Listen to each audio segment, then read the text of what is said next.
Kabilang sa halagang yan ang 37 billion pesos na pondong para sa training ng mga swimmer na nakipagtunggali sa 2012 London Olympics. Pati na ang pagbabayad ng 63 million pesos para umano sa advertisements ng Bida Foundation na ang pakay ay ma-accredit ito bilang partilist sa Commission on Elections o COMELEC.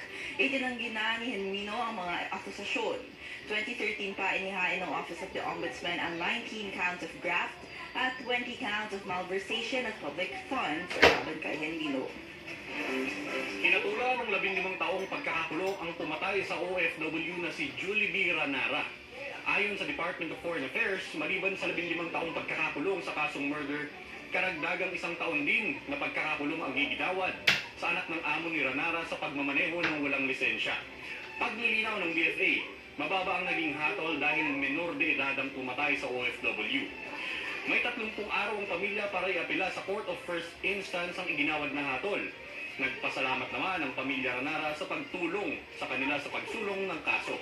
Ang labi ni Ranara ay natagpuan sa disyerto at sinasabing hinalay, nabuntis at pagkatapos ay sinagisaan bago sinunog. Hindi matanggap ng pamilya ni Julie B. Ranara ang desisyon ng korte na 15 taong pagkabilanggo ng anak ng employer na gumahasa at pumatay sa kanya. Sa panayam ng programang Ted Filon DJ Chacha sa Radyo 5, sinabi ni Ronnie Reyes, ama ni Julie B., na nakalulungkot na napakababa ng naging sentensya kay Turkey Ayed Al-Azam. Gayunman, sinabi ni Reyes na wala silang magagawa sa desisyon dahil ito ang batas sa Kuwait. Narito si Ronnie Reyes, ama ng napaslang na OFW sa kanyang bayan. Ako po ngayon, talagang hindi po talaga kaya tanggapin din eh. Wala tayong magagawa. Kasi yan ang batas nila ron.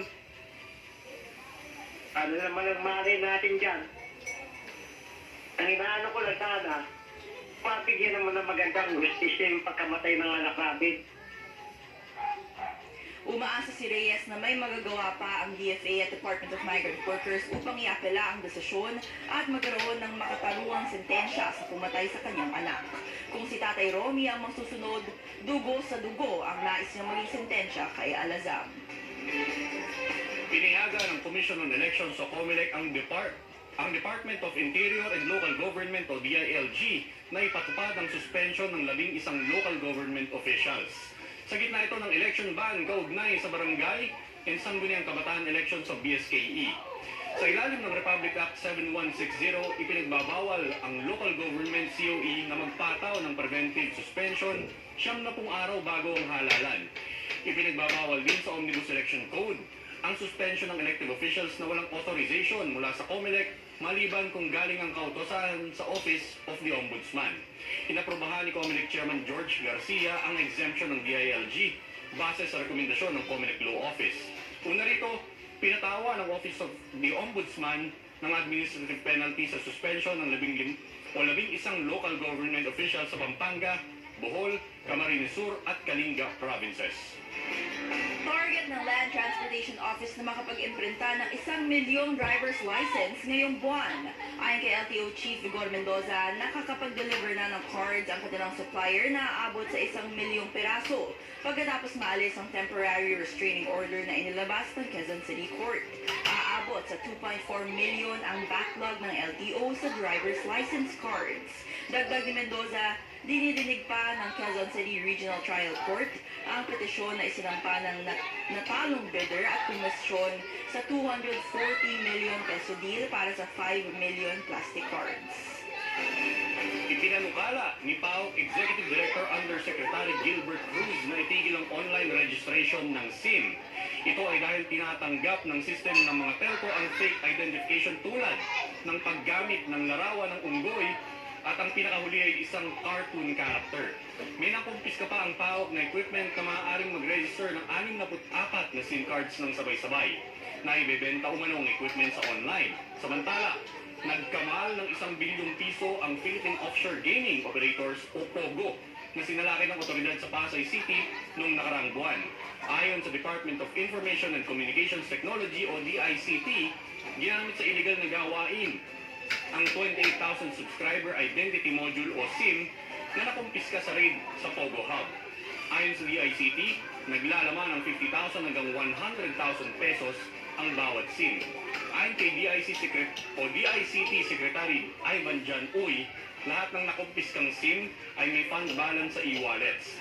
May mga nanakaw umano na 5,000 pesos hanggang 20,000 pesos ang mga pugo sa kanilang mga kliyente.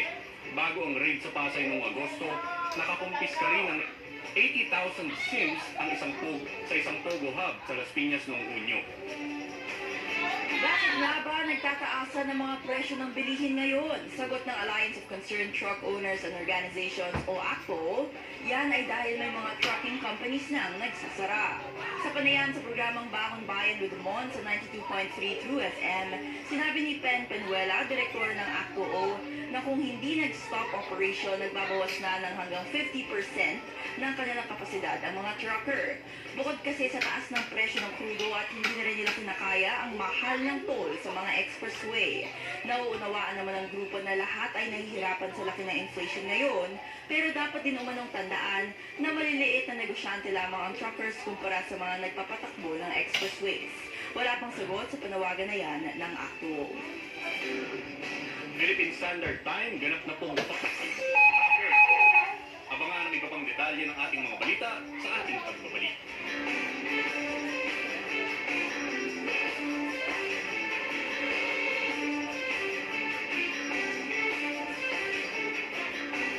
Magbabalik ang Balita Pilipinas. Ang oras, 5:16. Ang oras sa Radyo 5 True FM ay hatid sa inyo ng Cobra. Cobra, lakas ng number 1. Coco Martin ho, bawat lakas may match na obra. Ngayon, dinagdagan pa ng lakas ng Immunity Plus. Todo ako sa klase. Pati sa gaming. Ang iniinom ko, Obra Citrus, na tulong sa focus at pagka-alerto with proper diet and exercise. nag-online selling ako para sa pamilya. Ang inumin ko, Refreshing na Cobra Berry. Sa biyahe, dapat masipag.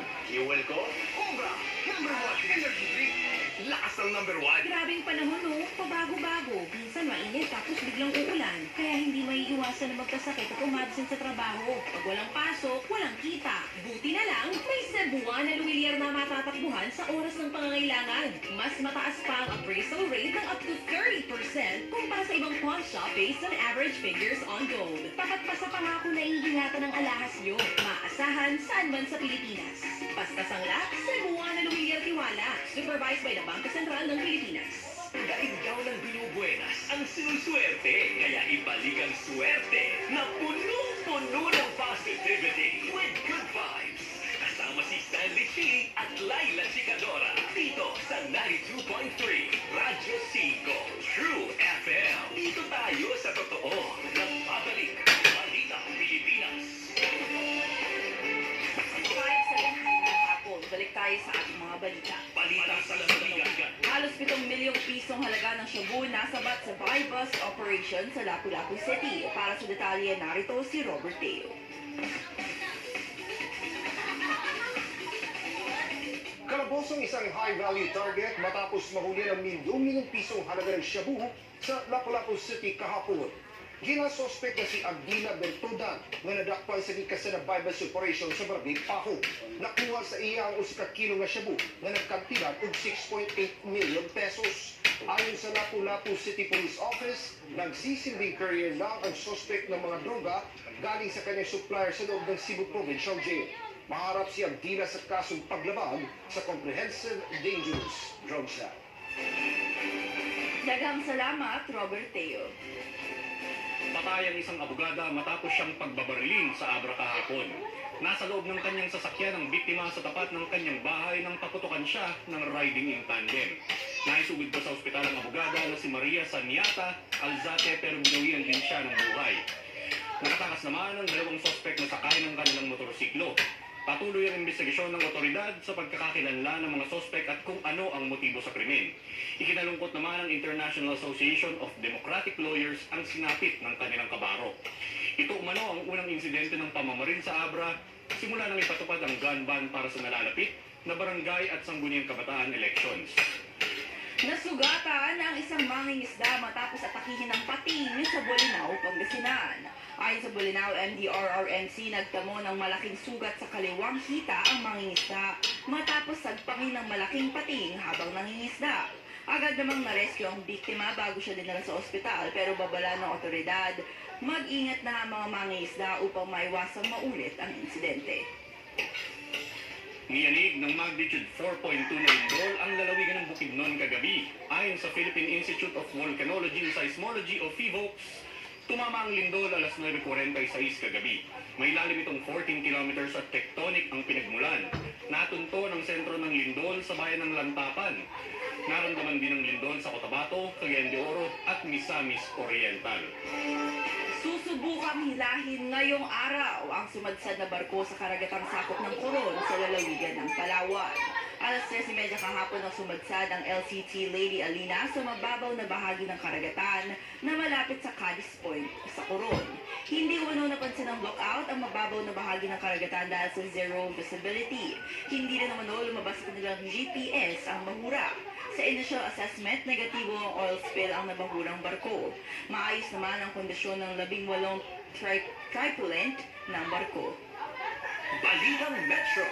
May libreng sakay ang MRT Line 3 sa mga kawani ng gobyerno sa Lunes. Ito ay bilang pakikisa sa pagdiriwang ng Philippine Service Anniversary. Ayon kay Transportation Assistant Secretary for Railways, Georgette Aquino, ang libreng sakay ay ipatutupad hanggang September 20, araw ng Miyerkules. Ito ay bilang pagkilala sa sakripisyo ng bawat kawani ng gobyerno na tapat na naggagampanan ang kanilang tungkulin. Paalala ng MRT sa mga government employee, dalhin po ang kanilang mga ID upang ma-avail ang libreng sakay. Police reports. Bumagsak sa mga tauhan ng National Bureau of Investigation o NBI ang dalawang individual na nagtangkang mag-transport ng aabot ng milyong halaga na ilegal na droga. Agad isinagawa ang interdiction operation sa Macapagal Boulevard, Pasay City matapos makumpirma na may droga ang dalang kargamento ng dalawa. Ayon kay National Capital Region, NCR Regional Director Romel Vallejo, nakatanggap sila ng impormasyon sa operasyon ng dalawang Chinese nationals. Ilang araw din na minamanan ng NBI ang dalawang suspect bago ikinasa ang operasyon. Matagumpay na naharang ang courier ng drug syndicate na sakay ng taxi. Itinago sa tape dispensers ang droga at aabot sa 20 kilo ang shabu na isinilid sa tape dispenser at may street value na 13 million pesos. Ating oras mga kapatid, ganap na pong 5:22 ng hapon. Abangan ang iba pang detalye ng ating mga balita sa ating pagbabalik.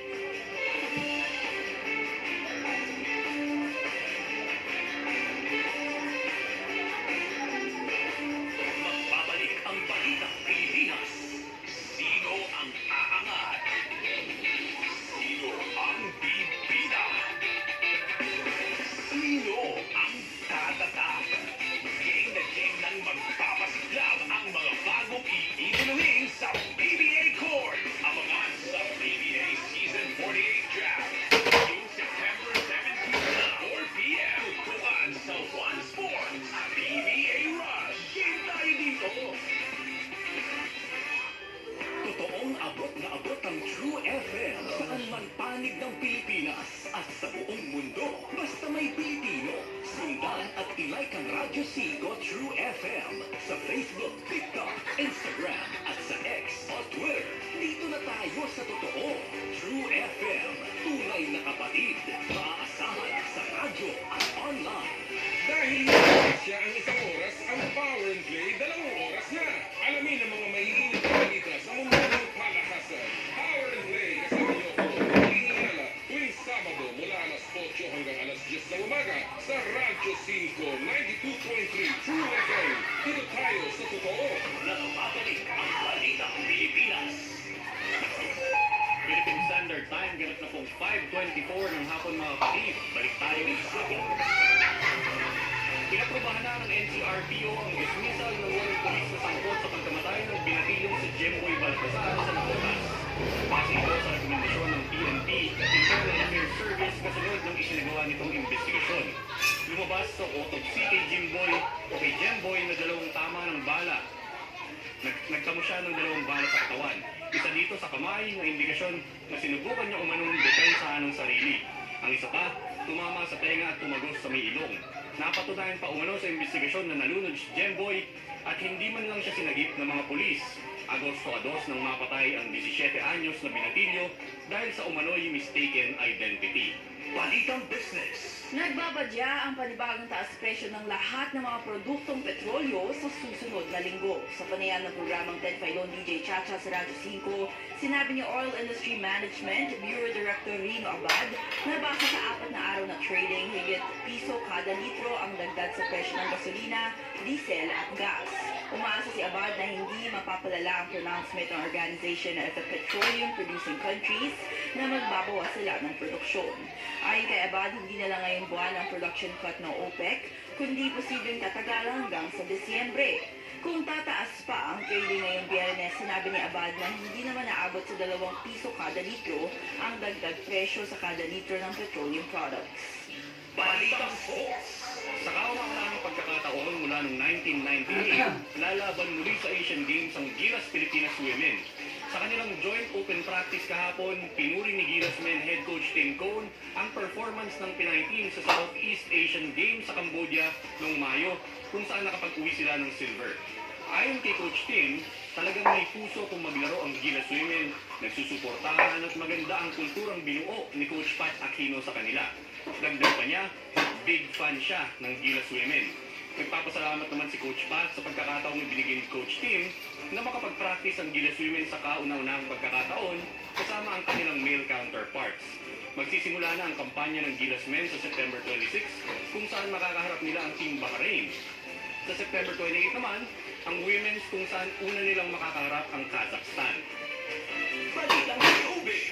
Walang na-surprise. Yan daw ang reaksyon ng mga kaibigan ng singer-songwriter na si Moira De La Torre nang aminin niya ang kanyang sakit. Kamakailan lang na ma-diagnose ang singer ng Attention Deficit Hyperactivity Disorder o ADHD. Naiintindihan na ngayon ng singer kung anong reason ng kanyang pabago-bagong emosyon at pag-uugali. Lubos ang pagkapasalamat ni Moira sa kanyang pamilya, mga kaibigan at katrabaho sa pag-intindi at pag-unawa sa kanya. Sa kabila niyan, positibo ang palinaw ng singer na ang kanyang diagnosis ang magiging daan para sa kanyang self-discovery at self-healing. Nais din ni Moira na maging inspirasyon sa mga kapwa niyang may ADHD. Ito naman ang mensahe ng singer para sa mga may pinagdaraanan ding mental disorder.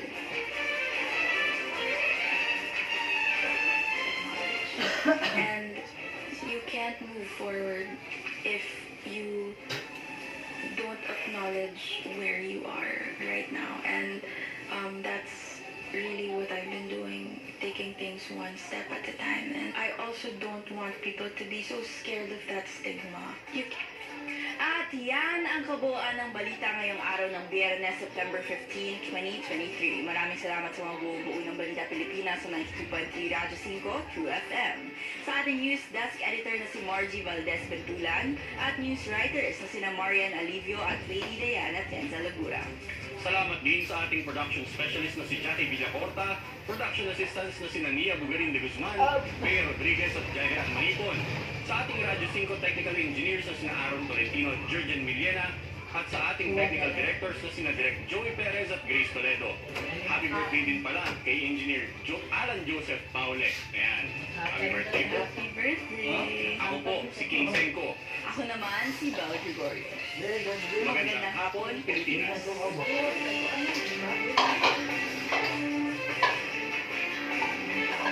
Balita Pilipinas sa 92.3 Radyo 5 True FM. Totoo. Pinarangalan ng Tina bilang Radio Station of the Year. Radyo 5 True FM. Hindi lahat ng pag-ibig tested. Ako ang tunay na nagmamahal sa'yo. At handa akong tanggapin ang titulong World's Biggest Fool. Yung iba, meet and greet lang. Basta palagi walang tatandaan. Ipaglalaban ko ang pagmamahal ko sa'yo. Kahit na alam ko, na hindi bawal. Hindi lahat ng relasyon built to last. Yung iba, build lang. Ikaw na nito! Nagpastor ka! Lumayo sa akin! Sana Lord, ang radyo drama ng buhay sa paglalahad ni Lourdes de Vera. Tayo ay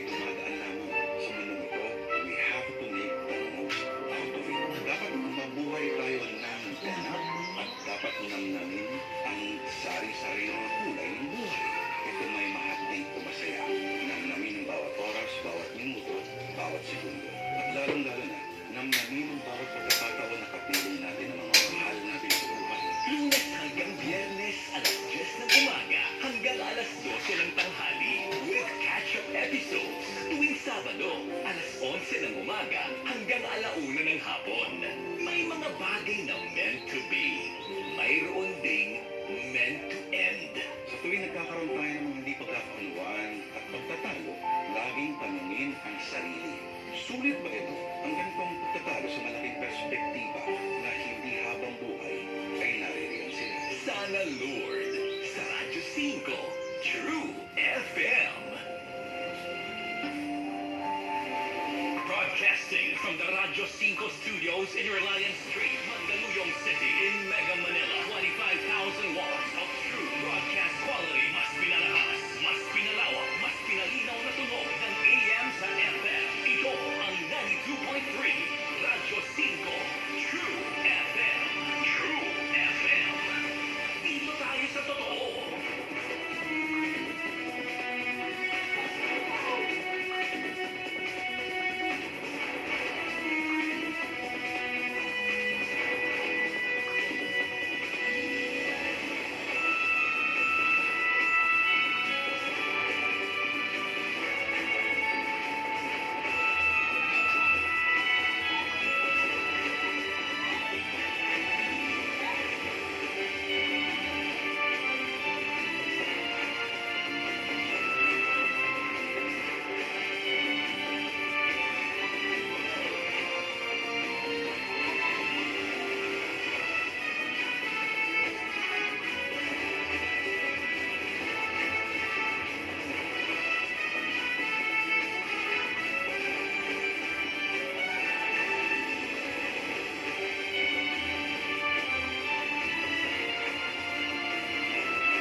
Dito ka sa balitang walang dagdag bawas.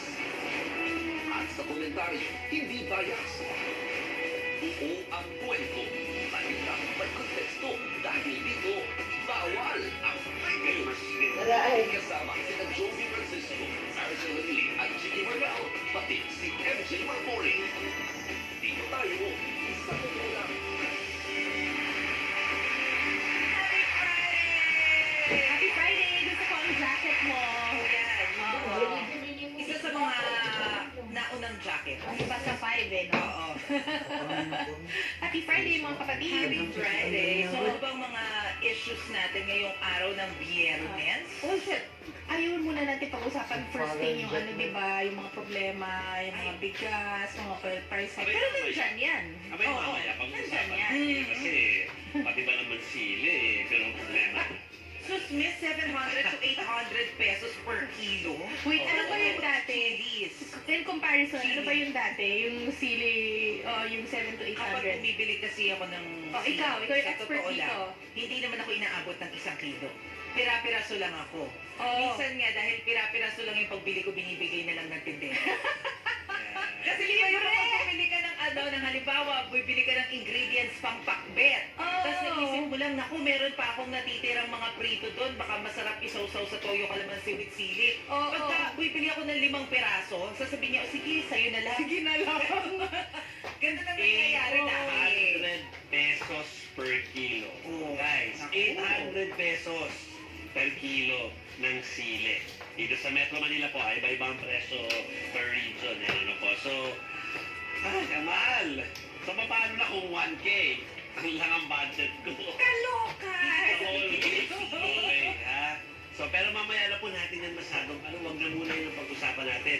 O-promote ko lang, ito na ang mga nakatutok na. Oo. Yung 5:30, ang mga followers po ng P-pop group na Alamat. Yun! Diyos ko! Abay, stay tuned lang. Ano, sila darating maya-maya. Kailangan na po natin tawid muna yung mga balita ngayong araw na ito. Pero sa mga fans po or mga followers sa Alamat, dyan lang kayo mga kapatid. Ay, Oo, at Usap natin sila. lalo silang ma-excite. Alam ko, chikahan tayo. oo, alam ko may mini album na lalabas tong mga to eh. Oo, Alam mo parang eh. concert eh. Oo. Ay, go. Okay, so yun ha. Abangan niyo yung mga topic na yan maya-maya. Unahin natin yung napili po ni Masay na pag-usapan ngayong oras na ito. Baka tayo magsimula. Alin, sila Justin ni Chiki Oo nga kasi. pala. Bongga, alam mo yung mga Miss Universe kasi na usapin. Oo. Alam mo na, kapag Miss Universe, ang mga super fans niya tutukan niya ng gusto. Nung kabataan ko nga, meron pa akong notebook para lang pagra-rank sa kanila. Kaloka ka, grabe ka. Kasi, di ba, chinecheck mo kung sino sa kanila yung mga feeling mo pinakamagaganda. So, may rank pa Mga ako na top runners, no? Pero dati, puro ganda talaga yung basehan, no? Dati, mga 90s, gano'n. Yes. Parang kailangan maganda. Yun yung Miss Universe, parang beauty pageant siya talaga. Oo, beauty pageant. Oo. Tapos, syempre, kasama dyan yung mga Q&A, kung Oo. magaling.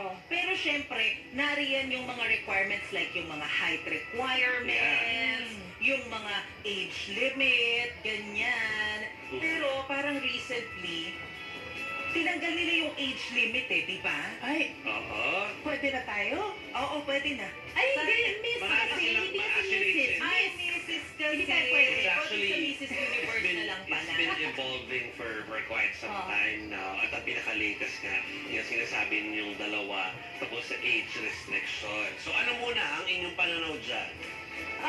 Well, actually, no, na-discuss ko na rin to kasi nga kaya ko inano sa GC natin, na-discuss ko to with my family. Tapos sabi namin, well, kung yung ma-realize mo yung advocacy mo later on in life, not when you're 22 or ganun, kung tipong 45 ka na, ganyan, tapos you look good, na-realize mo, may platform ka na para i-push yung advokasya mo. Diba?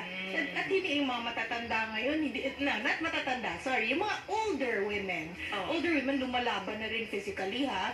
Aha. Oo. Pero on the other hand, hindi mo rin masasabi na yung older women may edge pagdating sa experience. Kasi yung mga bata din na ngayon, yung mga tawag nilang woke, o yung mga very aware din sa mga social issues, magaling na rin sila mag-communicate at creative mag-communicate, marunong magpa-viral ng kanilang mga mensahe. So, toe-to-toe sila, parang maganda nga in a way. Yung parang equal footing na rin sila. In a way, of course, maraming considerations.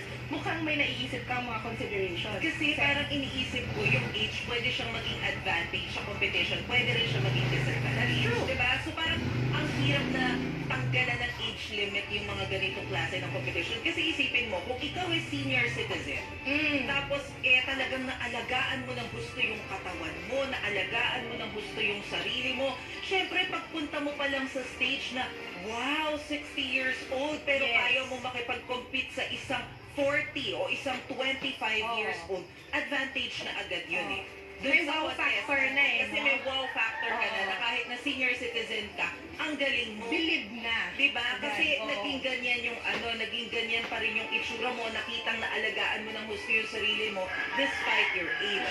On the other hand, parang unfair din in a way. Kasi pag iniisip mo, sabi mo nga, pag pinagbatayan mo yung experience, syempre mas experiencado na yung mga mas matatanda compared dun sa mga bata.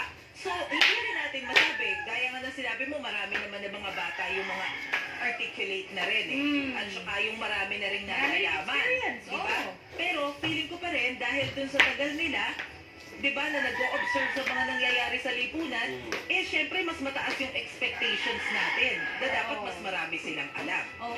Magbabago siguro yung mga yung mga percentage dito, percentage points sa bawat anong tawag doon, criteria. No, sa ng Miss Universe. You know, there's a reason why, at least sa panahon ko ba? I mean, ito, hanggang ngayon yata ganito yung sistema. No? There's a reason why there's a Team USA and a Miss USA and there's a Mrs. USA and parang alam ko may mga passes sa parang older women. So parang there's a reason kasi it's a pageant or a competition, let's face it.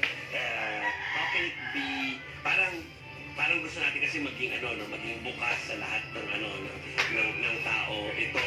Pero at the same time, papaanong magiging patas yung labanan kung hindi sila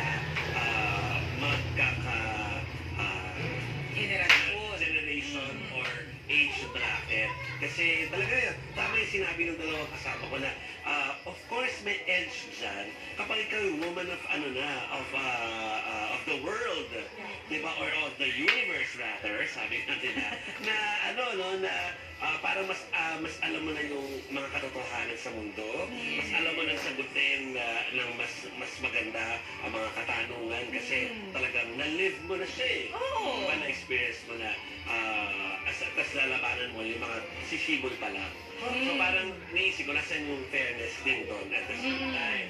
So, well, that's their budget, binasa nila sa ganyan. So, okay naman po yun. Kaya lang, yun nga, paano, parang, pag Q&A, anong basehan natin? Dahil, parang, magaling sila lahat sumagot, pero syempre, mas may substance. Yung meron na nagkaroon ng experience na better. That's our assumption. Oo. General assumption natin. Kasi, di ba, pag inisip mo, ako, nung kabataan ko, siguro nung 20 years old ako, iba yung pananaw ko sa buhay. Of course, oo, Makalipas nagbabago. sa ilang taon, nababago. Kasi meron na dadagdag na mga namimit ka ng mga tao, na matatalino, eksperyensado, na-experience mo sarili sa buhay mo, di ba? Nakakabiyahe ka kung saan-saan, mas marami ka nang napupuntahan. Kahit sa real world, Oo. kahit hindi sa pageant world po, kahit sa real world, sa corporate, alam naman pong paglabanin ako at saka yung mga mojo namin. Experience is the best teacher nga. Di ba, Kasi sinasabi. sila, they're starting their training, they're trying to, to prove yung, hindi naman sinasabi ko, ako nakapag-prove, meron ako napatunayan. Sinasabi ko lang, yung someone na nasa industriya ng mas matagal more than 10 years versus someone na nandito ng isang taon, you can Yeah. like expect na pag pinagawa mo sila ng same assignment, I mean, na magiging fair yun. Oo. Parang hindi. Correct. Sa sourcing pa lang baka may matalo agad. Yun. So parang ganun din to. No? So kung real world versus katulad na sa pageant nga na sinasabi. No? Kahit, wag na sa reporters, kahit sa mga producers natin. Diba? Ano ang laban ng isang, halimbawa kung veteranong producer na versus someone na up and coming na maraming gustong patunayan. Pero syempre, Yes. iba rin yung kaalaman nung matagal nang nagpo-produce. Oo. Diba? So, paano na kaya yan? I'm sure naisip din nila yan, di ba? I mean, before coming up to this. Again, not to Kaya say that yung- we're not celebrating older or even younger, like yung mga Team USA or nagkaroon tayo ng mga young maha, yung mga dati yung mga titles dito sa Pilipinas. Aside from yung talaga Miss International, may Young International. Yeah. Nagkaroon tayo eh. So, let's celebrate them dun sa kanilang category. Pero itong age limit na to, hindi ko pala alam kung ano ba siya, simula sa anong taon, sa anong edad? 18. From 18 Oo. years old, Kailangan pataas. adult ka na. Ayun. Kumbaga, age of, pwede ka na mag-consent. Bilog Sarili mo. 18 years old. Simple pa lang yun eh. Diba? I mean, not to say that they're not capable, di ba? Pero kasi laban nila Oo. dun sa Interesting to see kung Iba yung paano. pangalan. Oo. Sorry, Go yung ahead. pangalan eh. Kapag naglalaro na sila, nag-global or Oo. mga pageants sa Thailand, may mga comment na, Oo. ay, naku, yung mananalo kasi veterano na yun sa pageant eh. Nakatatlong try na siya eh. Eh, ngayon pangalan, ganyan na yung komento eh, di ba? Talagang may edge. Oo. May mga nauna, di ba? O nakatry na ng ilang beses. Yes. Versus dun sa... So, You would have to be exceptional kung ikaw ay baguhan. Oo. Baka yung mga sasaling mga 40 years old, nagsimula yan sa Miss Barangay. Diba? Pati sa dami na ng pageant na nakakasa na ng so it's interesting, no? Of course, it's their pageant. We'll watch it. Oo. Of course. We'll watch it para makita natin kung how will it play at Yes. and see kung okay yung idea Oo, nila. gusto kong makita kung paano nila baguhin o i-adjust yung criteria nila. I'm sure magbaba. Hindi pwedeng status quo yung criteria eh. Kasi hindi naman status quo yung mga judge. Oo.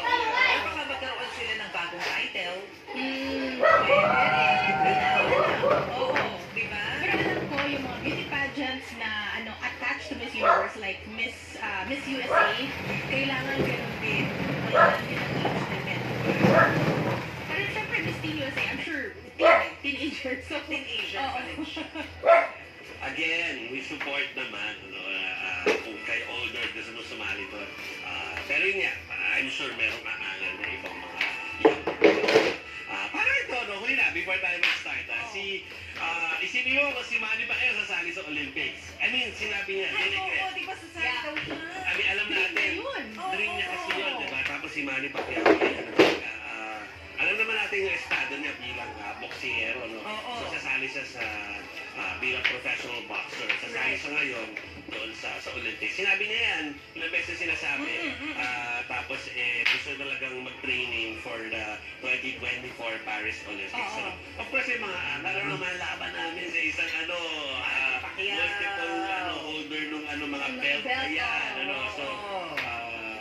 So again, yun lang ang sinasabi namin. Pwedeng may umano na parang fair ba yun? Pero we'll see. Pero may may disadvantage din. Kasi syempre, mas matindi yung pressure dun sa mga senior, sa mga veterano, di ba? Unlike kapag ikaw, baguhan pa lang, at sabi mo nga, Jovi, maraming gustong patinayan sa sarili, yung passion yan mas matindi. Kasi I want to prove myself. Yun. Yes. Ay driving, yung advantage motivation. Yeah.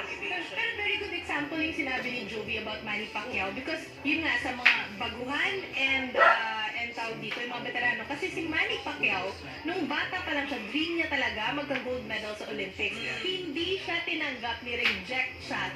Kasi ang sinabi sa kanya, hindi pa siya good enough. Hindi siya ganun kagaling.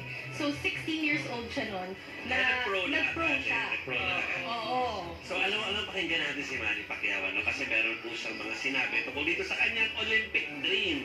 Pakinggan po natin. From the beginning, di ba, sabi ko, nagpunta ako sa Manila kasi gusto kong masali sa Philippine team nung araw.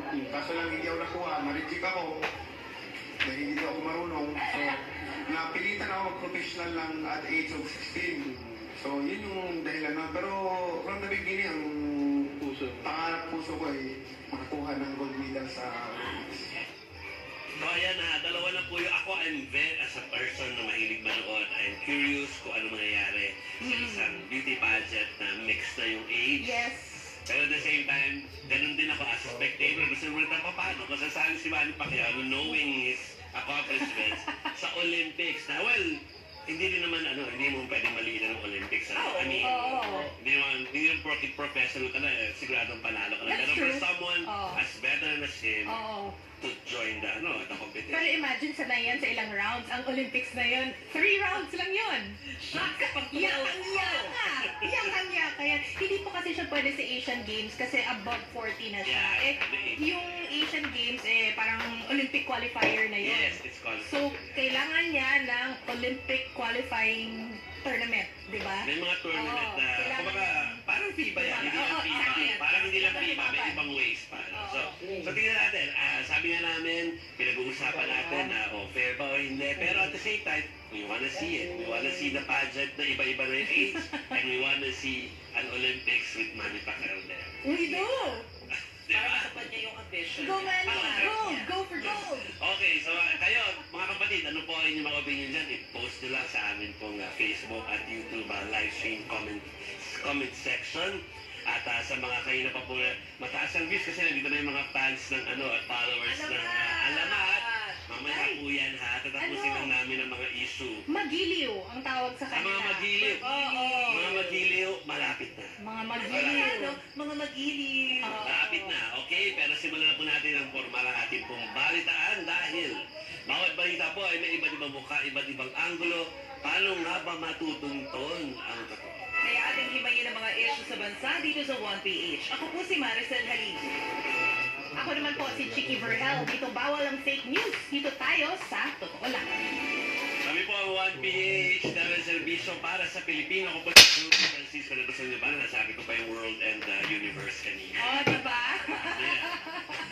Inihanda pa talaga ma-adlib yan kanina. Sumwak naman. Swak naman. Nakatulog po kayo ngayon sa 1PH sa Single Channel 1 at nasa lahat din po kami ngayon ng digital boxes. I-scan o in-scan lamang po ninyo yung mga boxes na yan para makita nyo po yung sa Totoo Lang at mapanood nyo kami sa 1PH. At live din po kami ngayon sa Facebook at YouTube channel ng 1PH. Mag-follow, subscribe, mag-komento ng mga ayos, paki-like at paki-share na po mga kapatid. Yung mga magiliw na mga merong gustong itanong sa kanila pong mga iniidolong miyembro ng Alamat, i-post nyo dyan para makita ni Chiki at ni Mase, maitanong namin mamaya. Your chance. Chance na ito. Yung kaibigan ko, used na si Barbie, used to nanonood sa Via Signal Play app. Pero ngayon nasa Korea siya. Sa YouTube, sir. Sa YouTube. Di bale, para po doon sa mga nanonood sa atin sa YouTube na baka nasa ibang bansa rin, ha? And pabalik kayo dito, pwedeng-pwede nyo pa rin po kami panoorin sa Signal Play app. Pumunta lang po kayo sa www.signalplay.com, mag-register para po makakuha ng libreng account at mapapanood nyo na po kami anytime, anywhere. Pwede nyo rin po kami i-follow sa aming TikTok account. Hanapin nyo lang po ang @1PH_signal para po sa mga inihanda naming TikTok news sa teleservidyo para po sa inyo. Oh, kuya, ang sinabi ni Mase anytime, anywhere, ito, hindi anytime. Live kasi to pag radyo. 92.3 Radio 5 True FM. Anywhere naman. Wala lang ang video, audio. Pero okay na rin yun. As long as makasama Sa kami. Facebook. Diba? Oo. Ano ha? Radyo. Yung ibang mga Sa bagay. yung mga ibang nakikinig via Radyo 5 ngayon. Kasi sabi pa uwi na sila, pagod na sila buong week, no? Yung iba ay gigimik na. On the way sa gimmick kasi, alam mo, sweldo eh. Ay, oo nga. 15 ngayon. Sweldo. At saka siyempre, Friday, magsisimula na sila na mag-weekend, ano? Ayoko na So, before kayo mag-enjoy, makinig muna kayo sa amin, no? Yes. Para alam niyo po ang mga nagaganap. Kuya, tsaka hinay-hinay ko yung sa gastos ha, kahit na 15 lang yun na yung 1,000 pesos, ewan mo kung maabot ng isang linggo. Eto na nga Tita, eh. pwede naman Eh, kung daw. yung kung Isa libre ang itlog. yung sili nga eh, 800 na per Ayan kilo. pa. O, paano? Diba? So, eto na po, sisimulan na namin para magabayan kayo na pwede kayo magsaya ngayong weekend pero konting tipid sa kasayaan na dahil medyo mga presyo. Umpisahan ko sa presyo ng sili. No? Mamaya meron pa tayong mga Argentina issue. No? Mamaya po, hindi yung corned beef ha. Yung bansa yung Yung bansa. bansa na Argentina, mamaya po. Pero bukod po sa sili, ay posibleng meron daw pong pagtaas ng presyo sa produktong petrolyo. Ay, masakit. Sige. Next week, sabi ko, Next week yan, ano? What's Tataas yung new? presyo ng produktong petrolyo. What's new?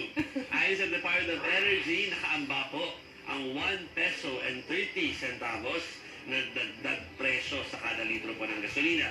Hanggang 2 pesos po ha, and 20 pesos naman yung taas presyo sa kada litro ng diesel. Ayon sa DOE, nakaamba rin ang price hike sa bentahan ng kada bariles ng crudo sa world market, ano, at yun ang main reason daw. At kung sakali, ito na ay ika-11 sunod na linggo, 11 weeks of hardship. Dahil sa pagtataas po ng presyo ng petrolyo. At napataas. Oo. Presyo ng mga gulay, pang-rekado natin. Eh, yung- Pato. Yung tension sa West Philippine Sea, mataas din ba? Sunod-sunod nga po, no, ang nahuli ng mga kawani ng Philippine Coast Guard at Interagency Council for Traffic o IAC, no, sa kanilang joint operation sa bahagi ng EDSA busway sa May Ortigas flyover. What happened? Okay. Kabilang sa mga pilit na dumadaan pa rin sa busway ang mga delivery rider, provincial bus, at maraming sasakyan ng mga kawani mismo ng pamahalaan maging ng PNP. Kasama na dyan ang sinasakyan ni Department of National Defense spokesperson Arsenio Andolong. Sabi ng mga kawani ng IACT, pinapalampas muna nila ang mga sasakyan ng mga opisina ng mga pamahalaan. Hindi naman pinalusot ang mga pribadong sasakyan ng government employees, gaya na lang ng van na ito. Ayan, nakikita niyo sa mga TV niyo. Nagpapanggap ng sasakyan ng DOH pero nang tinanggal ng mga opisyal ang sticker, kolorong pala. May sakay na 18 pasaherong papuntang Santa Rosa, Laguna ang van na pinababa rin ng mga enforcer. Ibinalik naman ng driver ang ibinayad na tigda 200 piso ng mga pasahero. Ang driver na pag-alamang traffic enforcer pala ng MMDA. Grabe! Maaari raw maharap sa kasong administratibo o masibak sa pwesto ang 2 enforcer na nahuli. Paalala ng mga otoridad sa mga motorista, ang EDSA busway ay para lamang sa mga bus na bahagi ng EDSA Carousel Consortium at mga emergency vehicles. Okay. Oh, eto ha, bago tayo mag-shift pa dun sa iba nating usapin, pasintabi lamang po mga kapatid ha, inaresto ang isang Vietnamese national matapos mahuling nakahubad at may malaswang ginagawa sa kalsada ng Malate, Maynila. Pasado alas 10 ng umaga, sa pool sa CCTV, kahapon po yan ang Vietnamese national na hubot-hubad na tumatakbo sa Arellano Avenue sa Malate, Maynila. Nang magdatingan ng ilang tanod para hulihin ang lalaki, lumaban ito ng suntok at may dala pang screwdriver. Kinilala itong si Lengok Pang na agad dinala ng mga tanod sa pulis. Yun nga lang, hindi raw marunong magsalita ng English si Tang. Kaya dinala naman siya ng mga pulis sa Vietnam Embassy. Mahaharap siya sa mga reklamong alarm and scandal, physical injuries, at grave threats. Ay, ang dami. Oo. Exhibitionist, no? Ay, nakakaloka yun, ha? Parang meron tayong ibang mga cities nga dito sa Metro Manila na bawal nga yung topless. Oo. Sa Marikina, bawal. Ay, bawal. Pagka naglalakad-lakad ka sa kalye ng walang t-shirt, masisita ka. Oo. Kunwari, para lang malinaw sa kanila, bikini, bawal. Bikini? Kung bikini, swimsuit naman siya. Ay, hindi. Swimsuit sa swimming pool, okay lang. Hindi. Oh, Sa swimming pool, kunwari, naglalakad sa kalye, naka-bikini, bawal. Kasi scandal Para yun. malinaw. Oo, bawal. Hindi niya pwede sabihin, swimsuit naman ako eh. Lalaki na t-shirt na topless. Bawal. Sa babae na daw bawal. Ay, nako. Pagsali na lang kayo sa Miss Universe para makapag-bikini kayo. Gusto niyo mag-bikini. Pero kasi, kaysa bumili pa tayo ng bikini, isipin muna natin yung mga pambili natin ng pagkain. Oo, kasi, naku, yun na nga po, problema na nga yung mga pangrekado natin, at saka yung, saka kung mas natin bumili, gagas ka pa parang bumili. Sobrang mahal. Sobrang mahal. Marami tayong dapat intindihin, so dapat medyo tipid ng kaunti. Tapos siguro pasadahan na lang natin before tayo mag-break na yung pag-i-import natin. Isipin nyo kahit sa Argentina, mag-i-import na tayo ng bigas. Grabe. Medyo malayo-layo na Medyo yun, malayo sa hindi yung usual na pinag-i-importan natin. So, pati Argentina na. Ano ba yung usual? Pero May pa lang naman, May import. So, we're isipin mo, posible, meaning, we're looking for other, other countries na pwedeng pag-importan. So, that says a lot. Pero hindi ba yung issue kasi na sinasabi ng gobyerno, kaya tayo nagkakaroon ng problema sa supply at sa presyo ng bigas dahil sa mga smugglers at hoarders. Di ba? So kung yun pala yung problema, Bureau of Customs, at ano lang nangyari, DA, bakit hindi natin makuha tong mga hoarders at smugglers na to the point na kailangan pa nating magdagdag ng mga target na countries na pwede nating pag-importan? Hindi ba talaga kilala ang mga hoarders and smugglers na to? Pwede namang gamitin siguro dyan yung intelligence funds. Ay, oo, medyo malaki-laki Intel yun. yun eh. Intel nga yun eh. Pwede naman yun. Wala tayong pakialam, confidential yun. Ay, oo. Ang bawal daw tanongin yung sa age mo. Dapat itindigin natin. Confidential na nakikialam tayo. Pero kapag confidential funds ng OP, pwede ba yung gamitin sa DA? Pareho naman sila. Calling on COA. Come on, your job. Seryoso, kilala nila yan. Tsaka I'm sure meron namang, kung hindi nila kilala, which is impossible, yung mga malalaking importers, kilala rin nila yan, ang mga retailers. Uy, may joke si Ako si Jericho. Ako si Jericho, si H ba yan? Ikaw na magbasa. Masarap bigas yan, lasang corned beef. Argentina. Baka mamaya makakuha tayo dito ng corned beef, ha? Okay lang din. Okay. Sa mga magiliw naming mga taga-subaybay, talagang nakita mo ito, mga magigiliw. Magiliw na taga-subaybay, konting-konti na lang nandiyan na po ang alamat. Alam ko, hinitayin ninyo yan dahil sila ang aming special guest. Pero kailangan lang po muna namin mag-pause for a very short break. Babalik po ang SE. Pinaniniwalaan, pinagkakatiwalaan, pinaninindigan.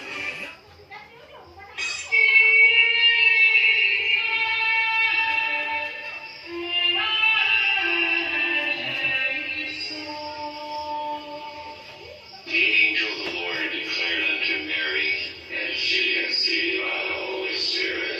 Hail Mary, full of grace, the Lord is with thee. Blessed art thou among women, and blessed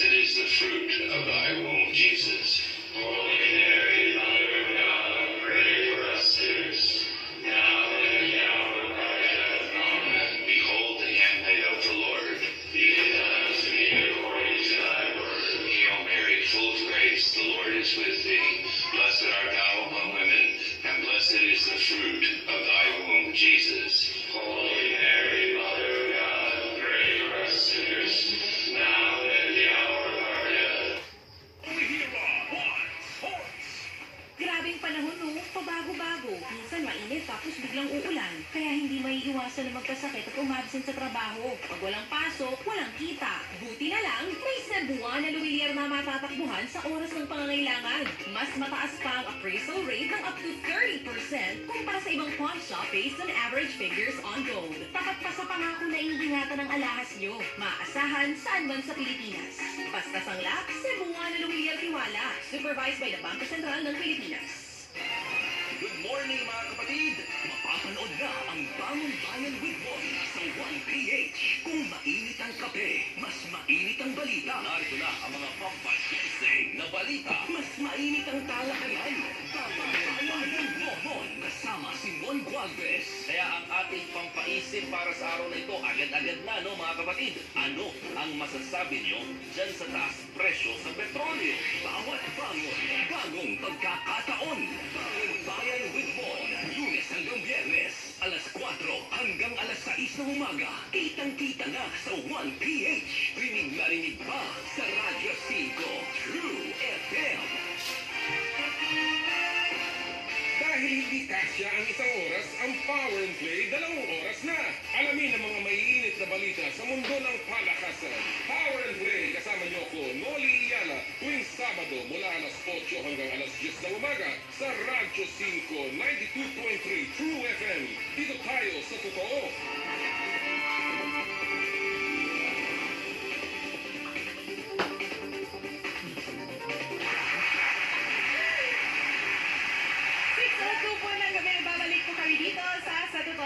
Chiki Berhal kasama si Joey Francisco at Marisa Halili. Tandaan niyo po ang aming mga pangalan dahil gabi-gabi po kami nandito. Bati tayo. Hello, Lolita Mendez, Noel Ganayo, si Richard De Jesus, RJ Abrea, Mel Sebastian, Ruel Miguel, and si Juan Cristiano. Hello! Balbasas, 1PH Facebook page po ito ha. Magandang gabi daw sa ating tatlo. Crush daw niya si Mase. Hello, Alden Leon from Iloilo. Mayong gabi sa inyo datanan sa Iloilo. Maria Sander, Danny Padilla, hi daw kay Jovi. And si Aurora. Hi, Danny. Hello, Dan. Aurora Junicio, good evening din sa'yo. Joaquin Fiel, maulit si Marvin Paraiso. Francis Anthony Gador, nanonood sa Antipolo City. Si Rusty sumingit, excited na for alamat. Sabi niya, Alex Fuentes, eto gabi-gabi nating suki talaga tong si Alex. At si Edwin Adapon, of course. Alex Maniti, happy watching daw sa Maniti family sa Baguio City. At kay Mamen, thank you. Alex Fuentes, Michael Ang, Mon Samson ng Manila Bulletin, at si Randy. Hello, Randy. Alam mo sino ka na. Rose, hello din sa'yo, ha? Ikaw, Rose, kung pwede ko lang namin gamitin yung blind item tungkol dun sa... Ito, Manny, yung pinadala mo sa aming mga litrato tungkol dun sa, tungkol sa mga ginagawa ng ibang Yusek. Naku, na-iskandalo ako. Nakita namin, Tito Man. Nakita namin. Sana nilinawan mo yung picture. Oo. Para sa jabang binlur mo ng konti para namin makilala yung mga babae. Kahit lalaki yun. Anyway, so yun po. Kasi lang, papashoutout ko lang itong mga excited sa alamat. Kasi talagang minessage nila. Si Aaron Maglente, ESV Best, si Sir Mar Alfonso, kay Jeromy Ann Magiliw. O, pati siya Magiliw. At saka kay Jenny Melioga, yan, mga excited yan sa alamat. Kung nataka kayo, ba't kami magiliw, mga fans po yan ng alamat. Maya-maya. Actually, on standby na po ang grupong alamat. Pero, konti na lang. Wala namin ipakita. Pwede ba natin ipakita itong video na ito na yung viral ngayon? Tungkol doon sa paano magsabi. Gusto ko yan. Can we see that? At makredit na rin kung sino yung nag-post at carrying viral nga po sa ating Ayan. netizen. So, yan. Play, please. Ay, nawala. So, dito kaya ang 1K budget per week, no? Ano daw yung 1,000 Dito. pesos. Tingnan natin paano. Ano lang yan, kahit 500. Pwede.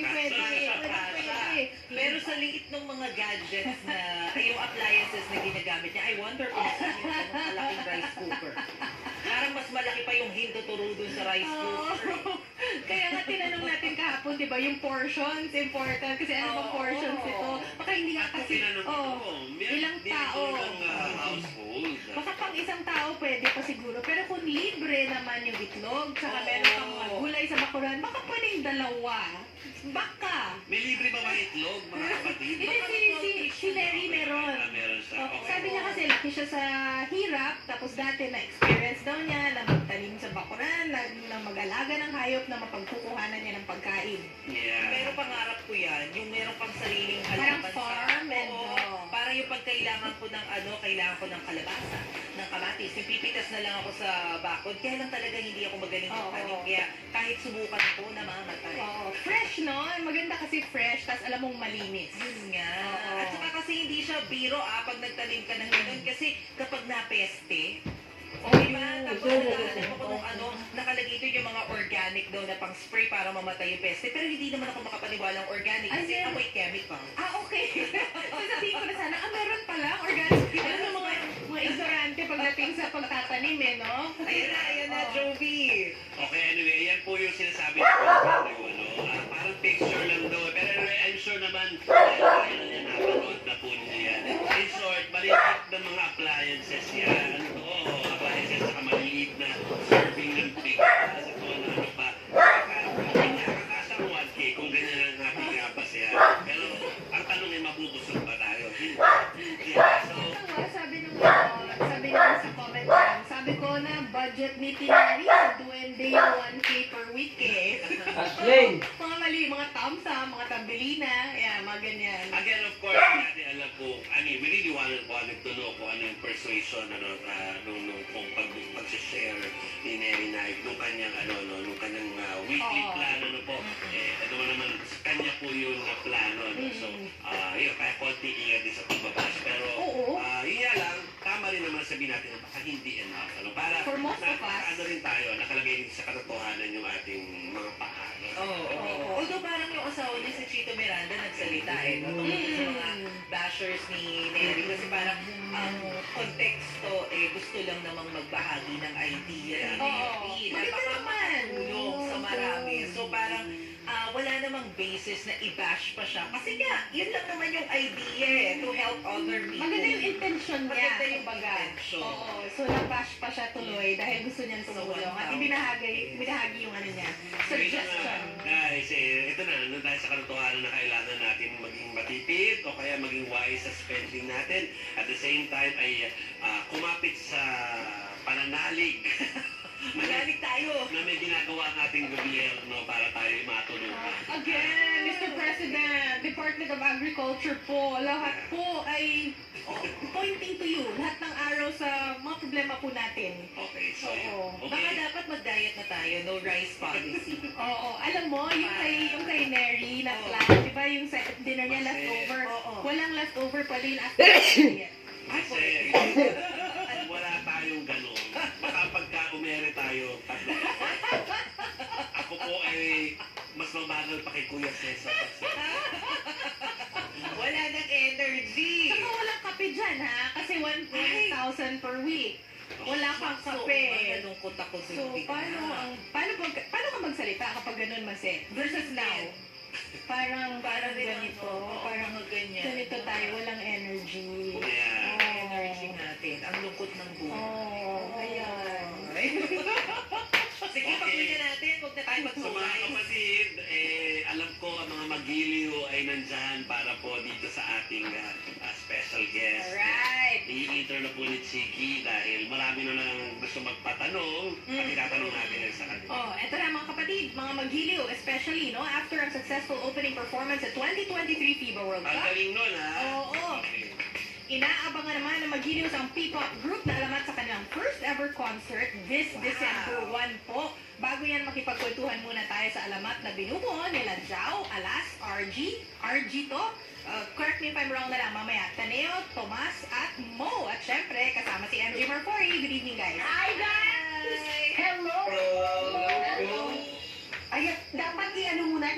ipa-frame natin ang voice ng Alamat dahil kanina pa sila nilahat ng mga fans nila. Batisin nyo naman ang inyong mga magiliw na nanonood ngayon. Tama na. Alamat, bro. Yakoy daw. Ini si Tomas. Ako Yaji. Sila sa Tumiyaw. Alamat. Hi mga magiliw. Good evening guys. Guys, sobrang thank you. Alam namin na napakadaming mga ganap ninyo, no? Pero talagang pinaunlakan yung mga STLers natin.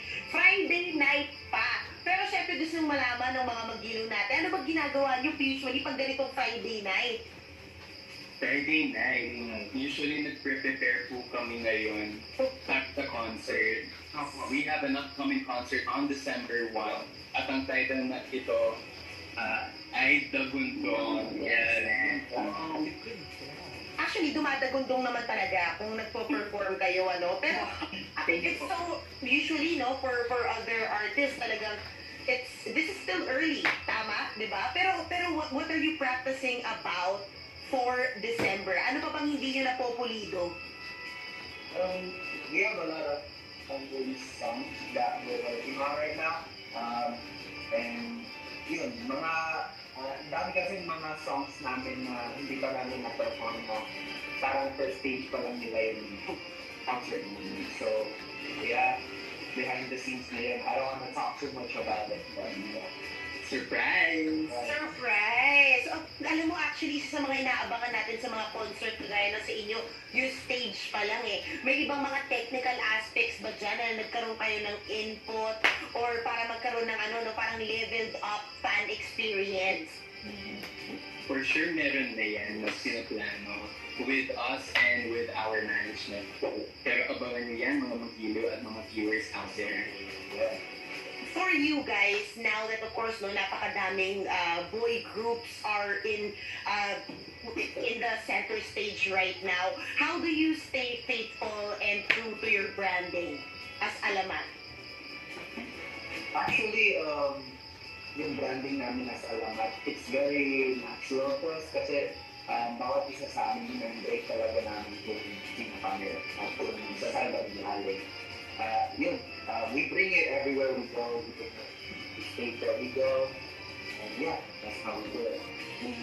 MJ, breakdown naman nila kung ano yung expect ng mga magiliw tsaka ibang fans ng Alamat sa kanilang concert sa December 1. Breakdown daw, ayaw nila na surprise. Kailangan daw magbigay kayo ng mga detalye. Medyo buo. Nabingin si Chiki at ang ibang magiliw daw natin yun ang kino-comment nila. Parang ba, may mga solo-solo ba kayo rito? Expectations namin. Nawala. Ayun. Ayan. Well, first off, tickets are available right now. Ano ba ba? Sabi ko na. Dito pa sa phone mo pwede spoiler. Kumbaga, parang naka-embargo kasi parang New Year Okay. Oo, natatakot sila baka mamaya may biglang mas pluk sila. Masira yung surprise nila. Surprise. MJ, may nagpapatanong lang sa comment, nasan daw si Mo? Ayun nga pala. Si Mo po, wala po siya dito ngayon kasi he's not feeling well. Kaya pala nalulungkot si Kayo, ha? Isa sa number one fans din. Ng fan ninyo. Pero anyway, si Kayo may tanong sa inyo, guys. Pwede daw bang i-ask kung ano daw ang difference sonically at lyrically ng upcoming album nila na Isa Puso sa previous album nila na Pasulong. So, ano daw yung difference yan? Baka pwede nyo daw makilatis for him. Iba ba yung sound? May bago ba? Ang ano po kasi, yung Isa Puso po, ang pinagkaiba niya po sa previous album namin. Ang target po kasi itong album na to is isang puso, tsaka Isa Puso yung kanta. So, about talaga siya, puro about siya sa heartbreak, ganyan, mga nasaktan, ganyan. Puro ganun yung about din lahat yung kanta doon na nakalagay sa Isa Puso album. Yes, and the album itself, Isa Puso, one part, we're all as one tayo lahat. Through the songs. So, through the songs we connect Yun, isang puso. I want to get it out there para yun talaga yung need to connect with the fans and all that. Bakit may heartbreak at hugot? Sino bang nakakagdadaan ng ganyan sa yun? Kayo po. Masaya ako. Ayaw na sabihin Karamihan po ng Pilipino nararanasan mo ngayon. At hindi naman ang Pilipino, pati rin naman sa ibang bansa. Yan. So gusto nyo iparang double, palalimin, palawigin yan na hindi lang yung heartbreak, kundi isa puso rin etong mga inilalabas yung kanta. Pero I wanna talk to you guys about kasi usually pag P-pop sinasabi natin, we're gearing towards the aesthetic na you guys are, di ba, dressed in a certain way, you look more uniform, di ba? And kumbaga parang mas may femboy makeup, pero kayo guys, parang yung aesthetic ninyo is your own. Kumbaga parang talaga, boy group, may pagka-alternative look. Ano ba yan? Parang P-pop culture styling. Oh, Pinoy look. Yeah. Yun po yung ayaw namin tubaran sa amin po as Alamat, since it's our main goal to share the culture of the Philippines to the world. Kaya gusto po namin gawing modernize, mas cool yung fashion, the textiles, it's so rich. Dito sa Philippines, we have so much to bring out there. So ayun, push lang ng push. So, kumbaga parang talagang you make it a point na ang suot ninyo local. Yes. That's nice. So sino yung creative nyo? Parang creatives nyo, or you also have a hand in how you present yourselves? Si Direct Jason Pollack naman po. And nagti-teamwork po kami along with our stylist, Miss Bea. And I am also consulted ni Jao when it comes to the styling at ginagawa ko po mas aligned with the group. Tara, yung pala designation mo rin And yung iba, kumbaga pagdating naman doon sa mga hugot song, sino namang doon in charge? Meron po kami mga songwriters dito, magkagaling. Lahat po kami. Pero ipagmamalaki po talaga namin si Mo, si Tanera, si Alan. Sino ang Bisaya sa inyo? Kasi marami sa inyong songs talagang may Bisaya may lyrics na Bisaya So, who does these lyrics? Alam ko may songwriters, sabi nyo, some of you guys. So, which one of you ang marunong mag-Bisaya dyan? Ako po. Ayun! Patingin mo naman yung mga viewers natin sa Bisaya. Alam mo, sobrang nila, sila hayok at talagang nakatuto. Sige, may gabi sa tanan na karon na. Sir, nakista sa mga concert. Let's go. Actually, isa yun sa parang fresh din na nakikita natin na nag-i-incorporate tayo ng ganitong klaseng yung mga dialect natin na talaga namang mother tongue ng karamihan sa atin, di ba? Na dapat talaga pinupush natin. Then, your music, guys, it's reaching global shores. So it's good that talagang may effort tayo sa ganito. Pero in terms of music, anong direction nyo ngayon as a group?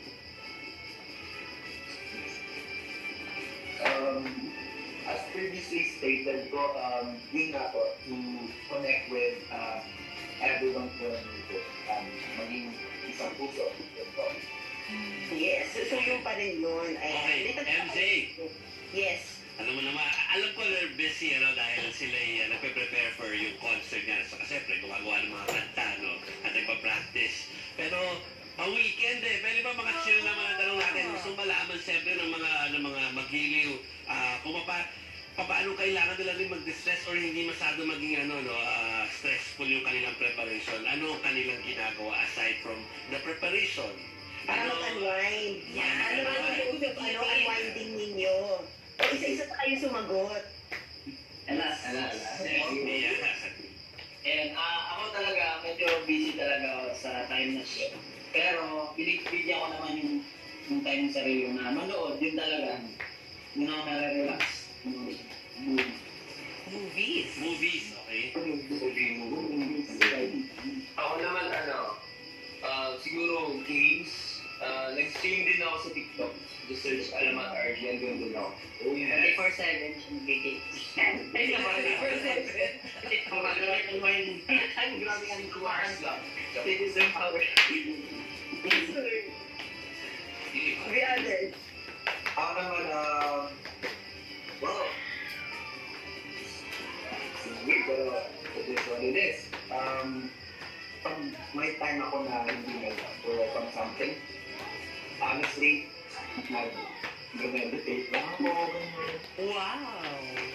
On zone lang talaga. Para bumaba lang talaga yung relax lang talaga. Why not? Oh, relaxation technique. Oo, actually kasi sobrang high strung ng mga moves ninyo. Tsaka 'di ba laging gumagana yung utak. Tama yun, no? To slow down, mag-meditate. Sige. Sino pa? Oh, dalawa pa sila. Ano pa? Ako naman po, mahilig po ako lumibot. Actually, before nito, galing pa ako sa mall. Pero syempre with pag-ingat-ingat dahil may COVID po dyan. Morning! Ako naman po, mahilig akong maglaro ng mobile games. Pag mobile games, saka magliwaliw din sa labas, kumain, maglakad sa mapuno, ganyan. Uno, nature lover. Minsan nagpapacheck up ako para i-check din kalusugan ko okay pa kasi sobrang busy, di ba? Alam mo, gulat ako na itong mga ito parang hindi kumakain. So, hindi sila lumalabas para kumain, ha? Wala na sumagot doon no? Nagda-dine out together para makagimik. In fairness, may nagsabi nun. Meron ba? Isa. Kumain. Oo. Kaya kumain sa labas. Minsan po, lumalabas po kami para kumain. Yeah, yun actually yung sobrang daming magiliw ngayon at saka fans na, yung mga followers nyo, no?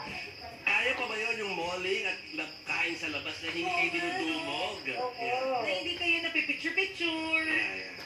O nati-TikTok. Ako, TikToking din. TikToker.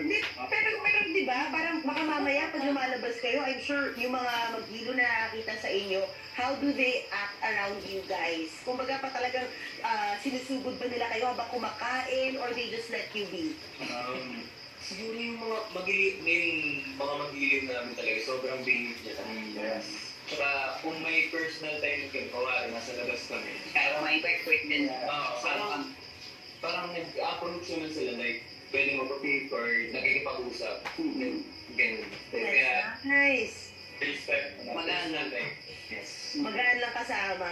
Kailangan ma-promote nila, MJ, yung sa December 1 na concert. Oo, guys. Oo, guys. Tickets, information, tapos please invite everybody to watch you guys. Okay, so meron po kaming concert sa December 1 titled The Gundong.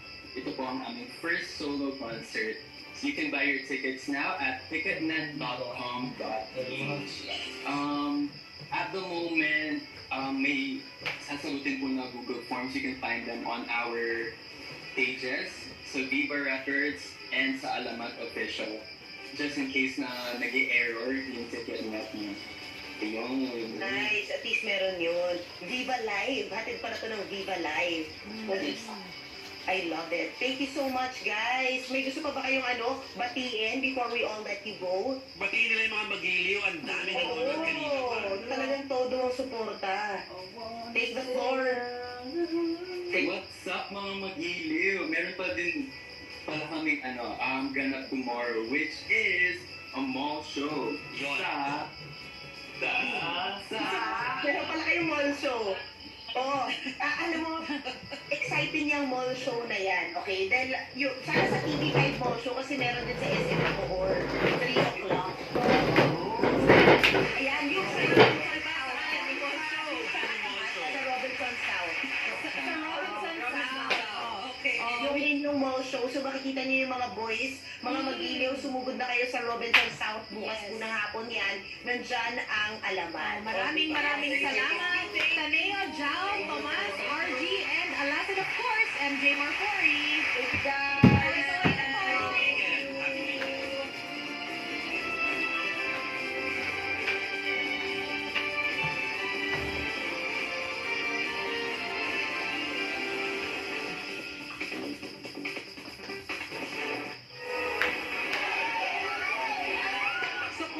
cellphone video kung paano kinuyog at pinagtulungang bugbugin ang isang lalaki sa Navotas.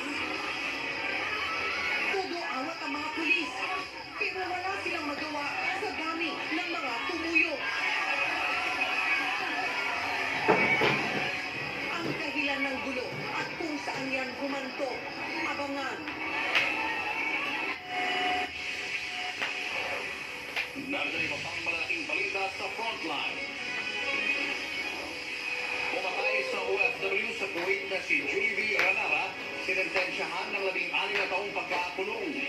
Pamilya ng biktima na bababaan sa parusa. Ganito lang kahalaga ng buhay mo. 15 years lang. Kung anong buhay ko na inuman, buhay di ko ang kapal. Pagtanggal sa serbisyo ng 8 pulis na sangkot sa pagkamatay ni Jemboy Baltazar, inaprubahan na. Vietnamese sa Malate, Maynila, tumakbong humot-hubad at nagipagsuntukan pa sa mga barangay tanod. Van na pinalabas na sasakyan ng Department of Health na bisto ng ang kolorong dumaan pa sa EDSA busway. Sa pool sa CCTV, abogadong sakay na nakaparadang kotse, pinagbabaril. Senior citizen, inatake ng unggoy sa Cebu. Sa Pangasinan naman, may inatake ng pating. Actress na si Neri Miranda, trending dahil sa kanyang kontrobersyal na 1,000 pisong meal plan para sa isang buong linggo. Posible nga ba yan? At Sharon Cuneta at Gabby Concepcion, reunited. I give to you this Sharon Concepcion ng araw ito. Si Sharon na lang.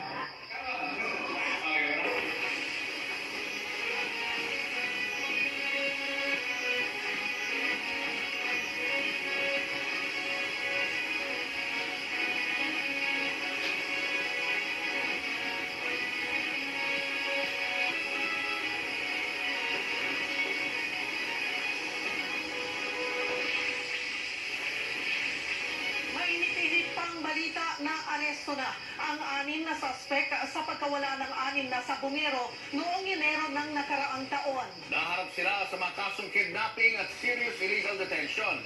Damay rin sa mga inaresto ang 2 iba pa na naman sa obstruction of justice.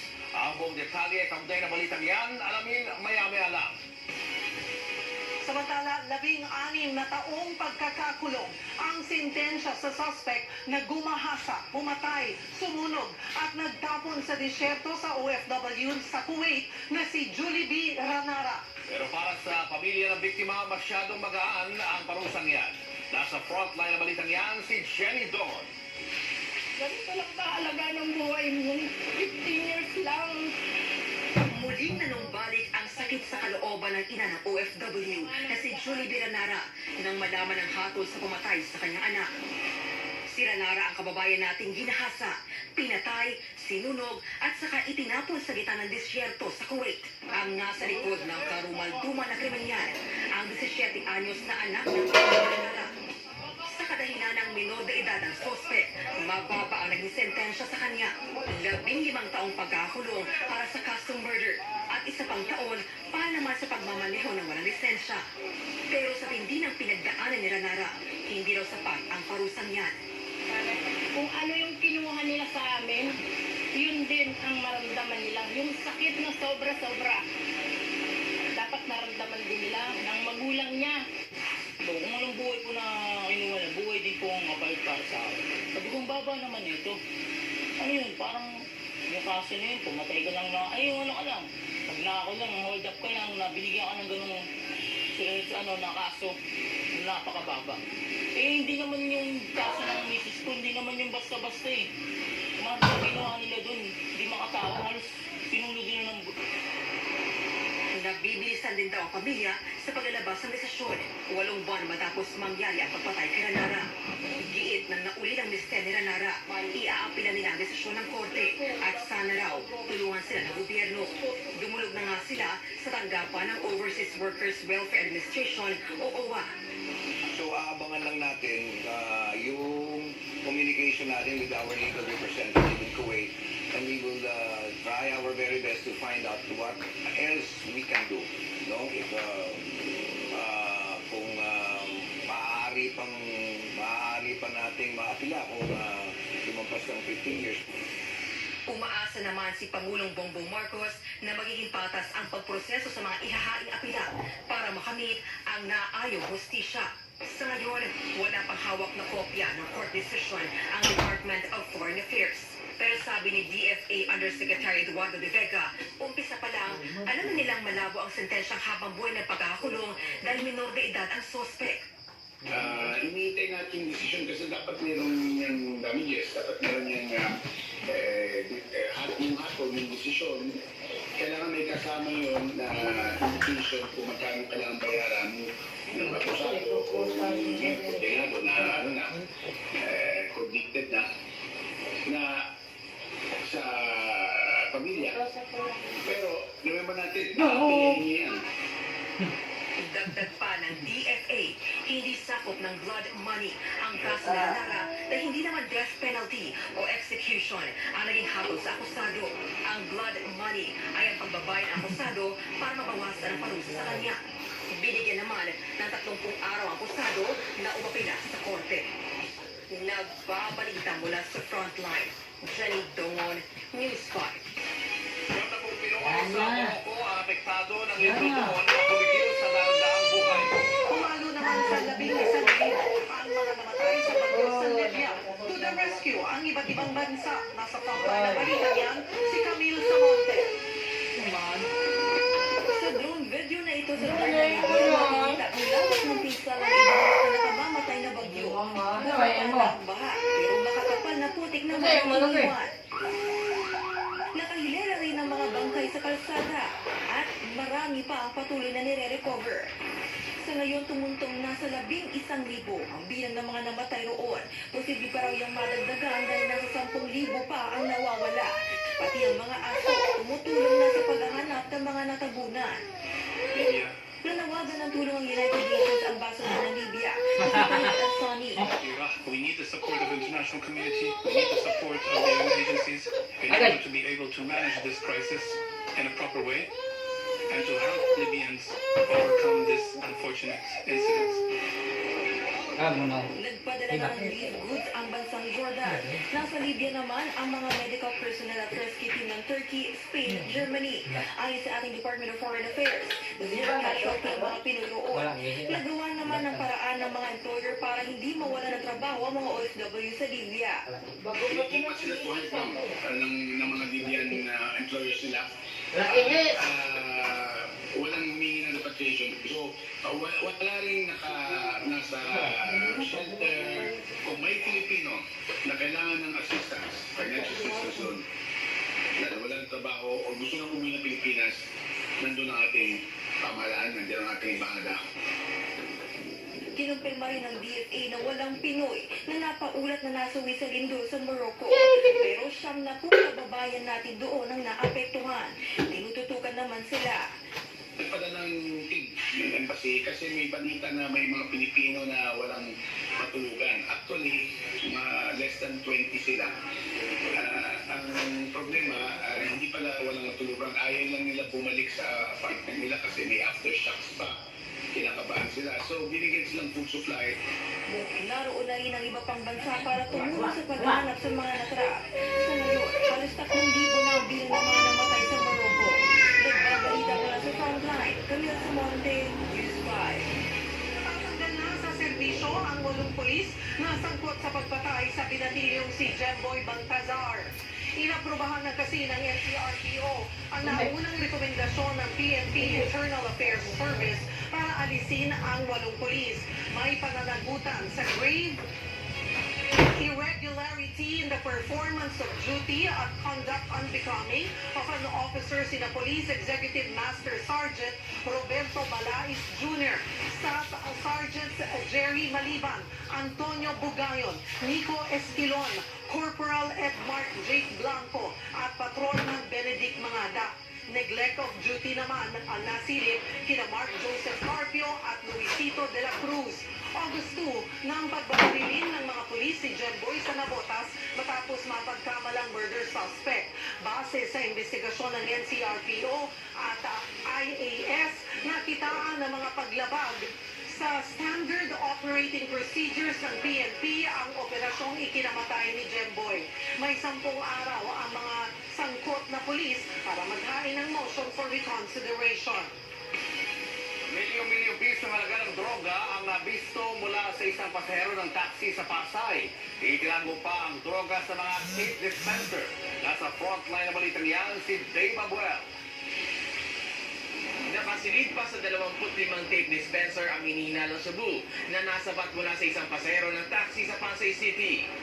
Nasa 2 kilo ang mga nasabat na illegal na droga na tinatayang nagkakahalaga ng higit 13 milyong piso. Nabisto ng NBI ang ibinabiyahing droga sa tulong ng isang tip. Ilang araw daw na minamanmanan ng NBI ang lalaki hanggang sa mga corner sa Makapagal Boulevard. Napagalaman nga natin na dadalhin iyaan sa isang pagbulikat dito sa along Makapagalaman. So, salamat naman at mabilis yung mga tawa natin, nasabat natin. Ayon po sa case bigat natin, lumalabas na ang drug syndicate ay headed by Chinese individuals. Tumanggi na magbigay ng pahayag ang lalaking nahulihan ng droga. Bine-verify pa ng NBI kung kasabwatin sa krimen ang driver ng taxi. Ayon sa taxi driver, sumakay sa service road sa Pasay ang lalaking pasahero. May kasama rin daw ang lalaki ng parahinsa nito na siyang naglagay ng gamit sa loob ng taxi. Driver lang ako, sir. Wala po ako nalaman dito, sir. Nabigla lang ako. Ano po, inagis mo nung kasama niya, yung box po.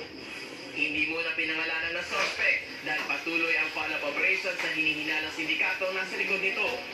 Makaharap siya ngayon sa reklamong paglabag sa Comprehensive Dangerous Drugs Act.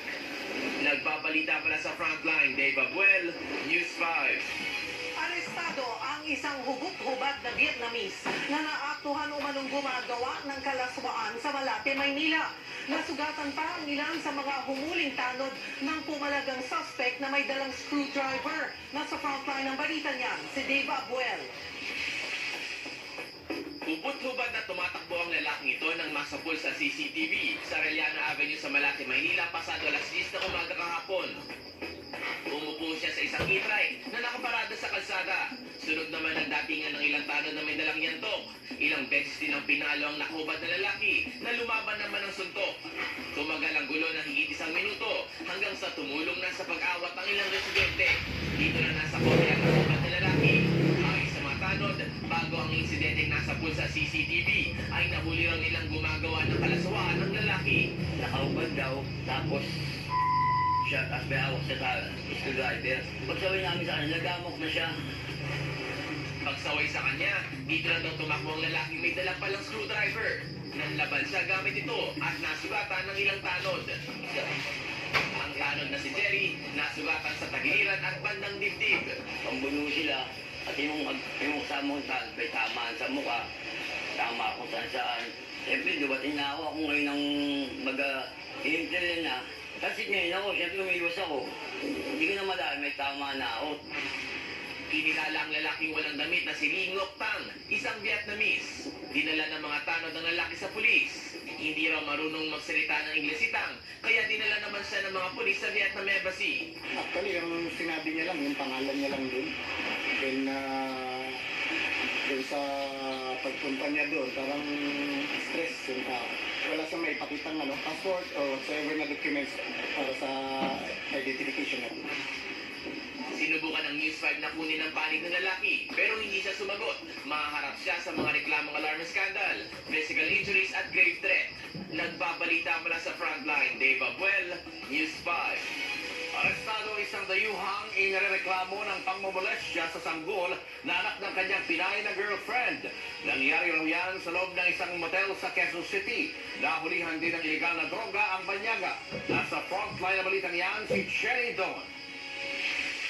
Sa loob ng motel sa Barangay Bungad sa Quezon City, nadakip ang dayuhang ito na mula sa United Arab Emirates. Pinaparatangan ang 49 anyos sa sospek ng paggamit ng iligal na droga at pamolestya sa batang anak ng kanyang girlfriend. Ayon sa nanay ng biktima, kahapon lang sila nag-check-in ang sospek sa motel kasama ang isang taong gulang niya anak na babae.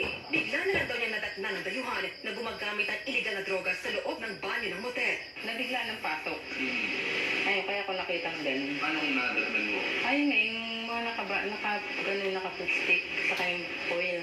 Ayaw niya akong palabasin. Subukan ko daw. Sabi ko ayaw ko. Pinilit niya. Ang mas ikinagulat ng ina, ang nakita niya raw na pamumulayas siya ng sospek sa kanyang anak. Kung ano yung abutan niyo yung ginagawa niya dun sa anak niyo? Hinihipuan. Siyempre, masakit. Hindi ako umimik. Kasi nga, baka anong gawin niya sa amin.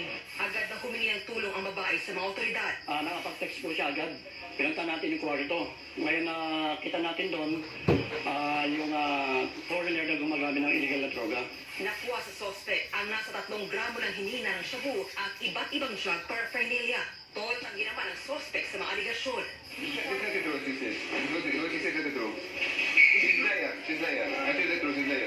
Mahaharap ang sospek sa mga reklamong paglabag sa Comprehensive Dangerous Drugs Act, Acts of Lasciviousness at Resistance and Disobedience to Authority. Nakatakda namang sumailalim sa counseling ng mag-ina kung saan titignan kung kailangan isailalim sa medico legal ang bata. Nagbabalita mula sa frontline, Jenny Dongon, News 5. Sa Abra, patay matapos malapitang pagbabalilin ang isang abogado habang nasa loob ng kotse. Sinisilip ng motibo sa krimen na ang trabaho ng biktima. Nasa frontline ng balitang yan, si Gary De Leon. Isa po sa CCTV ang nakaparadang puting kotse na ito sa tabi ng daan sa Banggit Abra mag-aalas 5 kahapon. Maya-maya, isang lalaki ang naglakad papunta sa kotse. Bumulong siya ng baril at nagpaputok sa driver's seat. Tumakbo pa alis ang gunman, pero ilang sandali lang, bumalik ang suspect kasama ang isang rider. Muling nilatrat ng putok ang sasakyan kahit may ibang motoristang dumadaan sa lugar. Pagkatapos ng krimen, sumibat ang mga suspect na parang walang nangyari. Sakay ng kotse ang abogado si Maria Sanyata, yung Liwa Gonzales Alzate. Sinubukan ba siyang isugod sa ospital, pero binawian din ang buhay dahil sa mga tama ng bala. Walang pasya ng bala ang na-recover sa crime scene. Umuuna ang Special Investigation Task Group, ang PNP, para sa kaso ni Gonzales Alzate.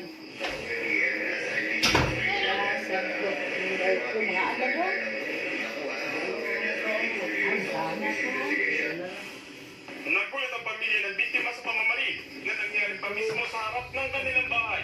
Wala nang loob ng kaaway si Atty. Gonzales Alzate.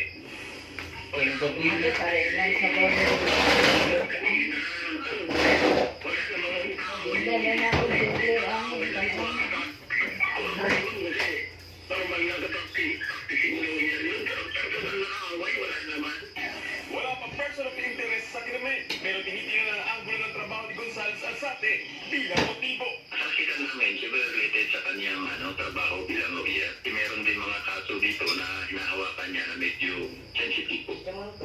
Yan din ang Integrated Bar of the Philippines sa pagpatay sa abogado. Nitong Pebrero lang, kasama si Gonzales Alzate sa mga pinuring ng IBP para sa isang writ of amparo petition ruling sa isang kaso ng umaling maling pag-aresto at detention ng PNP. Nagbabalita mula sa frontline, Gary De Leon. News 5. Sa Pasay, nabulabog ng sunog ang ilang residente kaninang umaga. 3 bahay ang nasunog sa barangay 128. Inakot ng 2 oras bago ito tuloy ang naapula. Halos walang naisalbang gamit ang mga nasunugan. Pero wala namang nasaktan. Wala pang opisyal na pahayag ang BFP sa sani ng sunog o sa halaga ng pinsala. Susunod, 8 suspect sa pagwala ng ilang sabuero sa Laguna at Maynila na aresto na.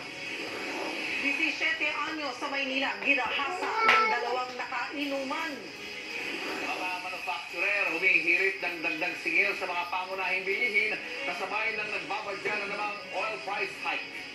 At mga pagbabago sa Batang Quiapo dapat na raw abangan sa pagpasok ng karakter ni Susan Africa. Abangan ang lahat ng yan sa pagbabalik ng Frontline Pilipinas. Oo, sa pag-aaling ng balita, impormasyon, serbisyo, totoo sa'yo. Mismo Ituloy, Radyo 5, True FM. Dito tayo sa totoo.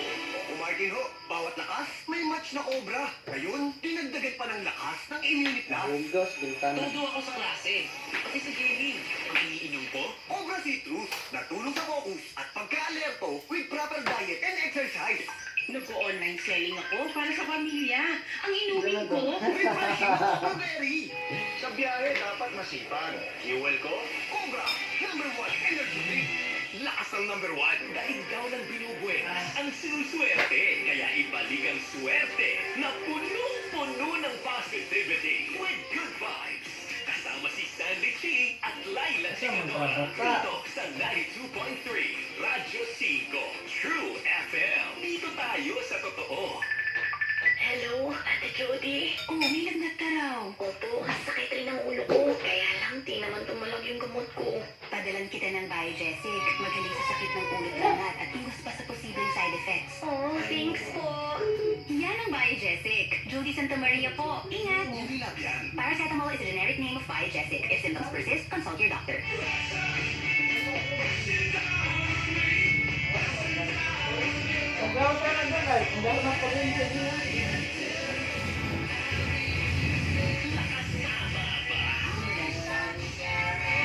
Mga bandang gumuhit sa kasaysayan ng musika.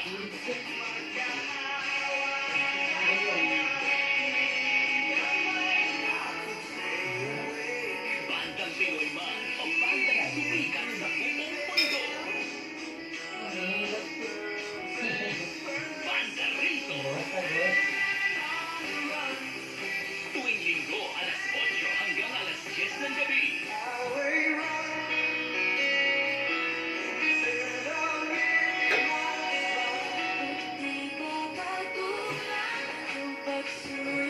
Banda rito.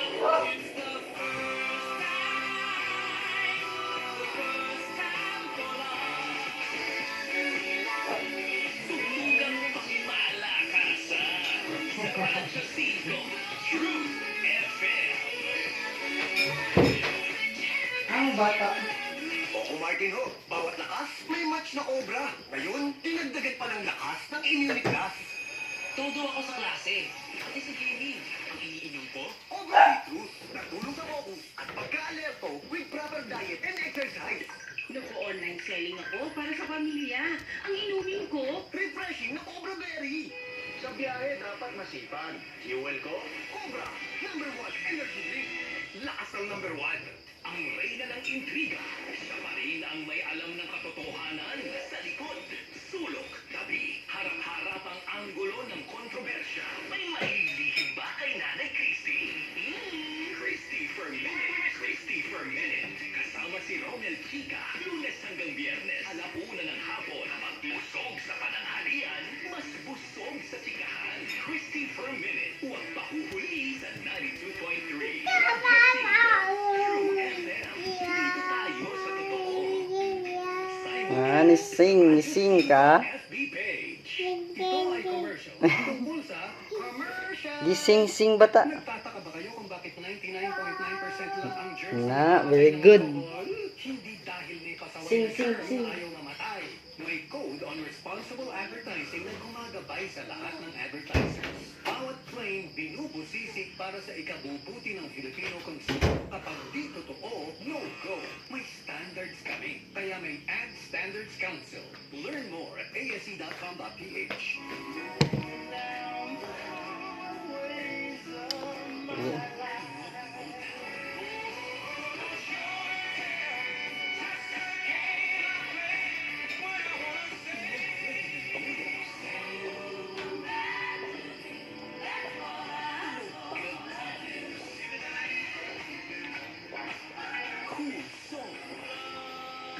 Mm.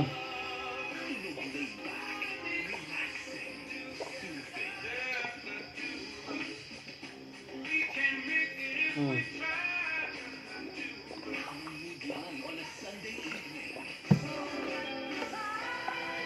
Ah.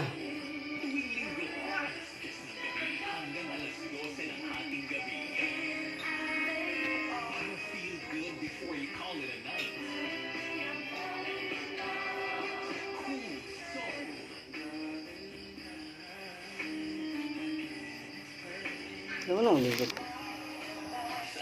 Hindi ko ganyan. Wala kita misang bernis. FM. Dito tayo sa totoo. Bawat tao may pagsubok. Dahil pag hindi lasing yung lalaki, aba, Napakabait. Eh, totoo naman, mayroong ganyan. Oo, parang maamong butike yung lalaki. Bawat problema, may solusyon. Kailangan mabuhay tayo sa ating kakayanan. Hindi natin po pwedeng iyak.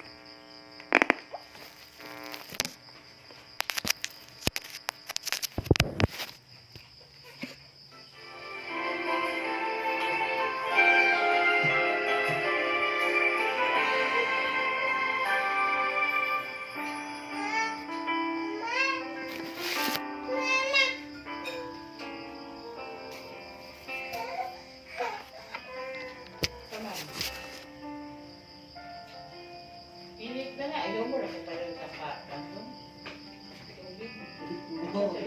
Oo, nakaya yan. Init niya, sakit, tagit-git.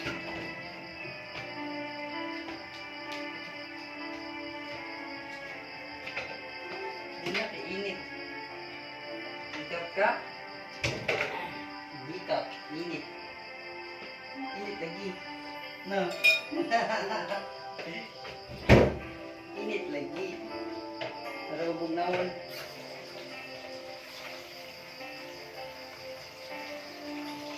Wait for a sec.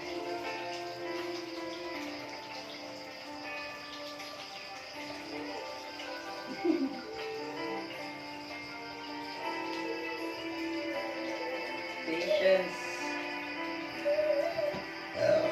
Bless you.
Oh,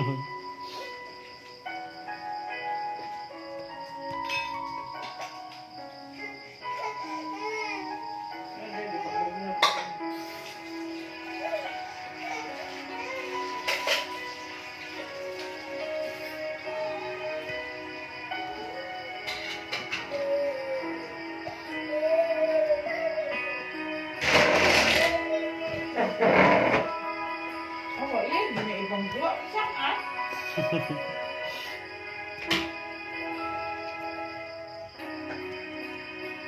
Ako na ilan ba?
Ito mga bata.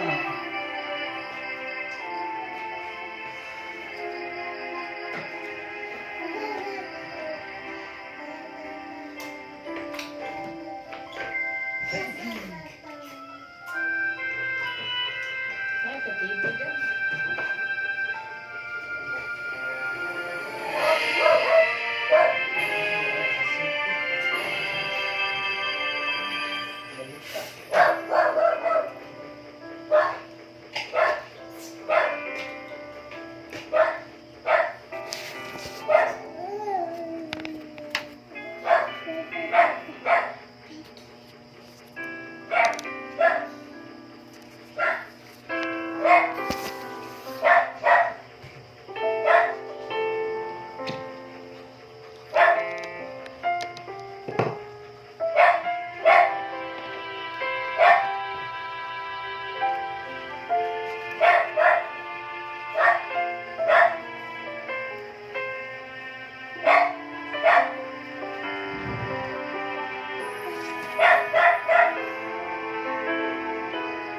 Gising ka? Maipit ka mo, maipit. Maipit ka mo. Iloy po sa dito ang serye na batang Quiapo. Traitor. Diba? Ganun kabilis. And then, nung nakita kong minimessage ka pa ng mga friends ko, hindi pa sa baba.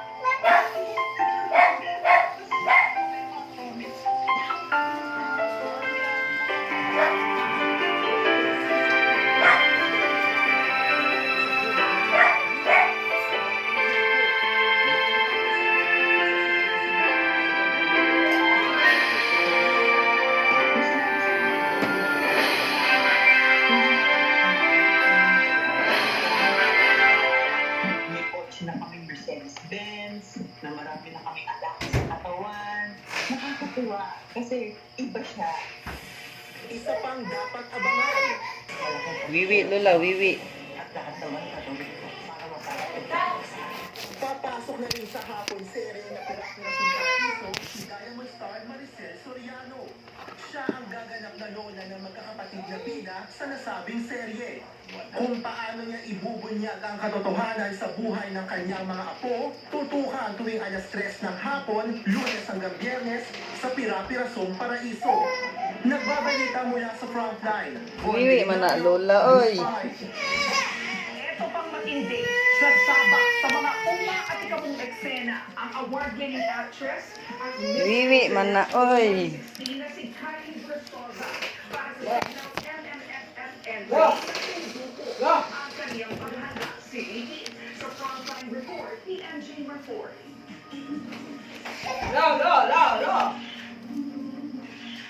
Walang jet lag. Fresh na bird European Wednesday 8. Laban na natin Kylie Versosa sa kanyang combat training. Kasama na story na ang martial arts trainer na si Earl Padley. Training for early, yung short statement and long take. Tapos, chinek namin kung which one suits me better. So, we realized that mas better sa akin. Gawas ko. Ay, gawas ko, Bi. Bye-bye. Thank you.